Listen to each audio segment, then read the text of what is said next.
bonjour à tous, donc merci d'être là.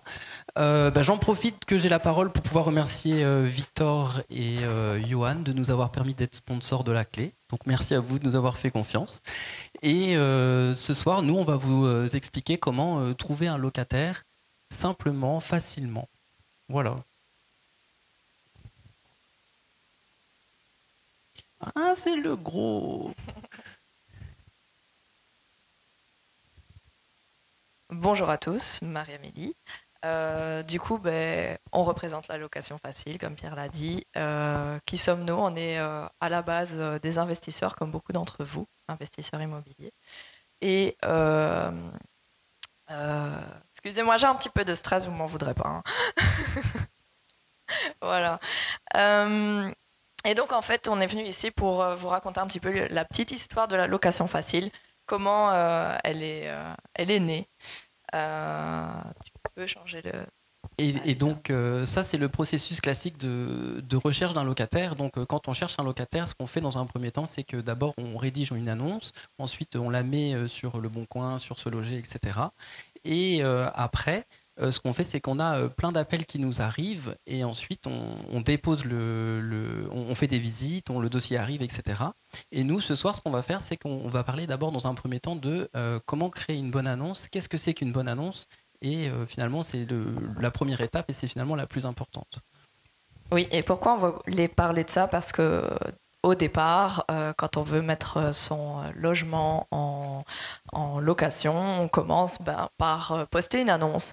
Et on s'est rendu compte que on recevait énormément d'appels, ça partait un petit peu dans tous les sens, ça était un petit peu perdu, des gens de toutes sortes, enfin soit. Et c'est comme ça qu'on s'est rendu compte de l'importance réelle d'avoir une annonce bien faite, bien ficelée. Et donc, une bonne annonce bien faite, finalement, c'est deux choses. La première, c'est il faut que le bien soit vendeur.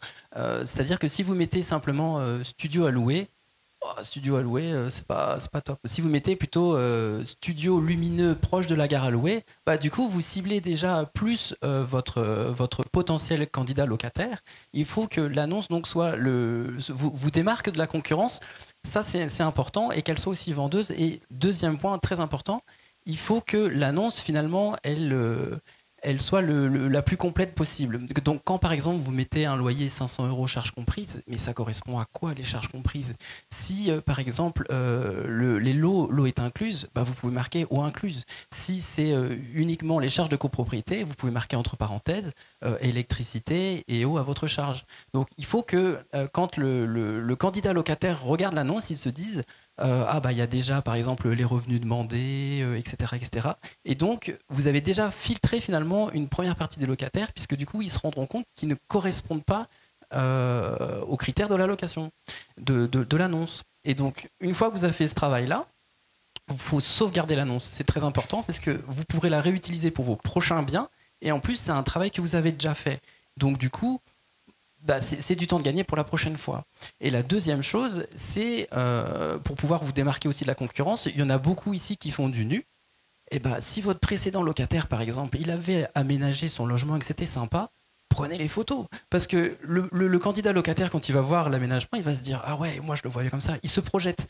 Donc ça, c'est important de récupérer les photos. Donc les photos et les annonces. Tout à fait. Et on va faire des photos bien faites, grand angle, des pièces principales qui donnent vraiment envie, la cuisine, la salle de bain et la pièce de vie.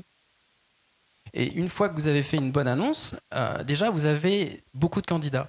Ensuite, une fois que vous allez recevoir donc beaucoup d'appels. Tout à fait, parce que ce qu'on vient de dire, c'est que le début du processus. Une fois que vous avez effectivement votre annonce, vous recevez énormément d'appels sur plein de canaux différents, des appels, des SMS, des emails. Bref, de nouveau, un petit peu perdu. On ne sait plus à qui on a répondu, sur quel canal, la galère. Du coup, c'est comme ça qu'on s'est rendu compte aussi qu'il était important de définir son canal de communication privilégié et de s'y tenir. Oui, donc si par exemple vous êtes plutôt téléphone, dans l'annonce marquez directement je ne répondrai qu'aux appels, je ne répondrai pas aux messages du Bon Coin, de Facebook ou de Se Loger. Si c'est plutôt vous préférez les SMS, vous mettez premier contact par un message. Donc ça, le premier contact, c'est important et surtout il faut s'y tenir. Et la deuxième chose, c'est comment est-ce qu'on se souvient qu'est-ce qu'on a dit à un locataire et quelles sont les informations qui manquent. Donc là, ce que vous pouvez faire, c'est de faire une checklist. Donc vous faites une checklist avec le nom du locataire et vous mettez, voilà, donc Alexandre Durand par exemple, oui, il m'a donné déjà différents documents, etc., etc. Et donc comme ça, du coup, vous gardez la main mise sur le contact du locataire et sur tous les documents qui manquent. Donc vous paraissez beaucoup plus professionnel. Donc la checklist, c'est quelque chose d'important. Mais ce n'est pas fini. On a été confronté pendant tout le processus à plein d'autres galères. Des gens qui viennent mais qui finalement ne sont pas vraiment intéressés lors de la visite, des dossiers qui sont complètement incomplets, des personnes, des profils qu'on ne souhaite pas forcément avoir dans son logement. Et en fait, c'est suite à toutes ces petites galères qu'on a voulu pousser la réflexion plus loin et on a voulu faciliter tout ce processus et c'est comme ça en fait que si tu peux passer, on a créé en fait la location facile parce qu'on voulait un processus rapide, simple et fiable.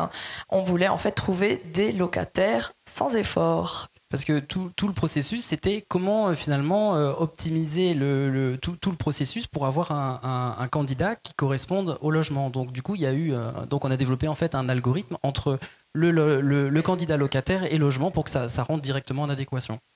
Voilà, donc ça c'est vraiment quelque chose qui permet de fluidifier un peu tout le processus. Tout à fait. Et depuis qu'on a mis ce processus en place, on a vraiment pu observer sur tous nos logements qu'on loue nos biens très rapidement avec des profils locataires qui sont au top du top.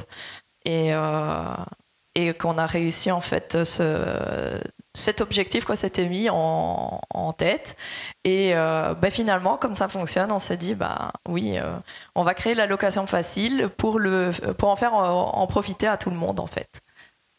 Et du coup locataire Victor, est-ce que tu peux nous raconter ton dernier retour de vacances? Alors c'est vrai que avant ça je partagerai une phrase que j'ai dit à Pierre qui est restée gravée.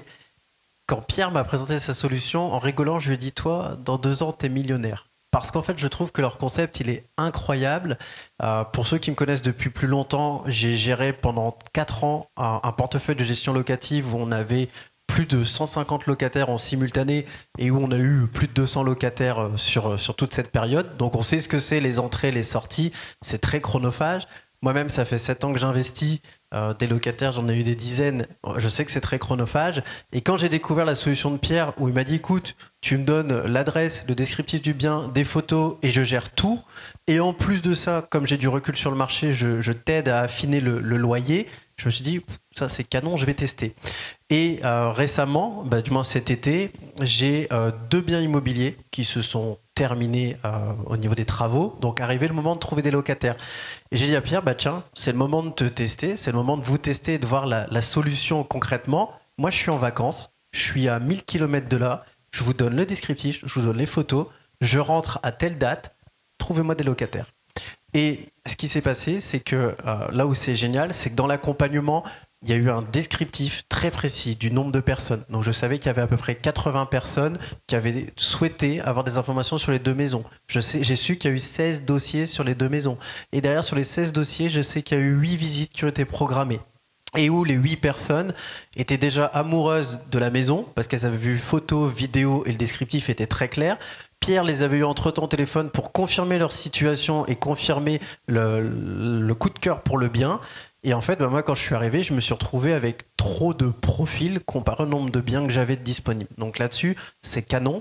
Pareil, je peux partager un partage d'expérience parce que je trouve qu'une solution, elle se vit quand elle se met en place, mais elle se vit aussi quand vous avez un problème. Et moi, j'ai été un bon client pour le test. C'est-à-dire que premier problème, comme je suis un boulet, je leur ai donné la mauvaise date de mon retour de congé. Je me suis trompé d'1 semaine sur l'agenda. Donc en fait, Pierre a dû rappeler tous les locataires et décaler tous les rendez-vous.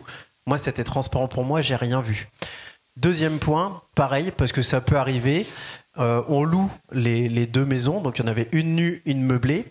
Et ce qui se passe, c'est que sur la maison nue, on a un monsieur qui se positionne, on fait tous les documents, et la veille de l'entrée dans les lieux, il envoie un texto. Désolé, finalement, il n'y a pas de garage, et pour ma moto, ça m'embête, donc je viens pas. Et là, en fait, j'appelle Pierre, et je lui dis, écoute, Pierre, je vais être honnête avec toi, sur la maison nue, en fait, j'avais 2 autres profils, sauf que je les ai rappelés. Il y en a un qui a trouvé un autre logement et il y en a un qui, finalement, avec du recul, c'est moi qui n'ai pas envie de donner suite sur cette personne. Donc, en fait, là, on a un problème, c'est qu'il faut tout reprendre à zéro. Et là où Pierre est extrêmement professionnel, c'est qu'en 48 heures, toutes les annonces avaient été remises en place et on a retrouvé un locataire super rapidement. Donc là-dessus, merci à vous, c'est canon. Et comme je vous l'ai dit, j'ai un bien immobilier qui termine ses travaux à la fin du mois et je reviens vous voir. Merci à vous deux.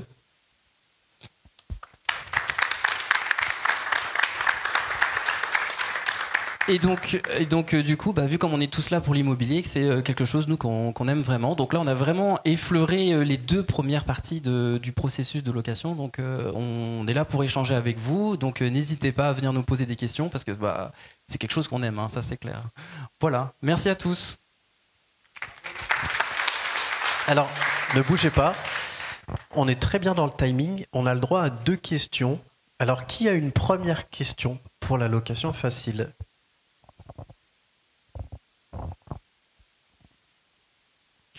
Non, parce que du coup, le problème de la colocation, c'est qu'aussi, il doit y avoir entre les différents colocataires une adéquation. Donc, nous, on préfère d'abord faire donc tout ce qui est longue durée, donc ça va être du nu, du meublé. Et il faut que c'est pour ça qu'on aime bien que le locataire rencontre les candidats. Parce qu'en fait, en tant qu'investisseur, on s'est vraiment investi dans le bien et on veut rencontrer qui y a dans le bien. Donc on fait tout le processus avant pour faciliter finalement et après pouvoir faire en sorte que le propriétaire, ça y est, il est rassuré sur ça, il veut savoir qui rentre dans le bien, donc connaître la personne. Donc la colocation, c'est quand même vraiment spécifique. C'est très très spécifique. Allez, on prend une seconde question. Qui se dévoue ? Ah oui. Eh ben écoute, si tu t'inscris avec le QR code, tu auras le prix. Non, le forfait globalement c'est 200 € entre le moment où on commence jusqu'au booking avec les rendez-vous avec le propriétaire. Donc c'est vraiment 200 € en forfait, que ce soit un grand, un petit, une petite surface, c'est vraiment fixe. C'est beaucoup plus facile. TTC d'ailleurs, comme ça du coup ça permet d'avoir un forfait tout simple. C'est le plus simple. TTC, ouais, c'est comme ça, hop, vous mettez ça dans vos frais. Merci à vous deux, on peut les applaudir. Merci beaucoup.